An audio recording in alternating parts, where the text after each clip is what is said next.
घरातली कामं करता करता अर्जुनची उडालीये चांगलीच तारांबळ. श्री स्वामी समर्थ प्रेक्षकांनो, आता सायलीने अर्जुनला ऑफिसमधून फोन केलेला असतो. ती त्याला विचारते की झाली का सगळी कामं. तर अर्जुन म्हणतो, हे बघ, तू तुझा हट्ट सोड, तू हरलीयस हे कबूल कर आणि ये ना घरी परत. तर सायली म्हणते, अहो त्यापेक्षा तुम्ही हे कबूल करा ना की तुम्ही हरलाय. तर आता घरात अर्जुन काम करत असताना दूधवाला भैया दूध द्यायला आलेला असतो. अर्जुन टोप घेऊन त्याच्याकडे जातो. तर तो माणूस अर्जुनला असं म्हणतो की सही में बताऊ साहब, ये तुम्हारी बस की बात नहीं है, भाभी ही पूरा काम ठीक से करती है.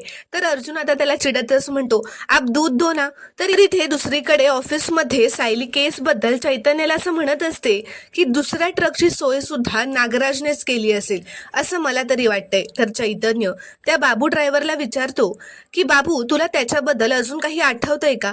तर बाबू म्हणतो, तो रमेशच होता साहेब, एवढं मला नक्की आठवतंय.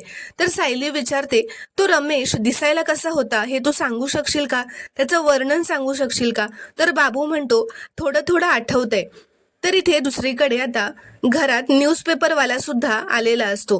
अर्जुन आता तो न्यूजपेपर घेतो. तर तो माणूस अर्जुनला म्हणतो की सरजी आपका बिल ले लो. तर अर्जुन आता वैतागूनच त्याला म्हणतो की किचनची कामं आहेत, परत ही कामं, हे सगळं एकट्याला जमत नाहीये मला. असं आता अर्जुन खूपच वैतागून त्याला म्हणतो. अर्जुन त्या न्यूजपेपरवाल्याला खूपच वैतागून म्हणतो की तू उद्या ये. तर इथे दुसरीकडे आता बाबूने त्या रमेशचं वर्णन केलेलं असतं. बाबूने वर्णन केलेला रमेशचा चेहरा आता सायली आणि चैतन्यने बनवून घेतलेला असतो. ते चेहऱ्याचं चित्र बनवून झाल्यानंतर बाबू लगेच जोरात ओरडत म्हणतो, हाच तो रमेश.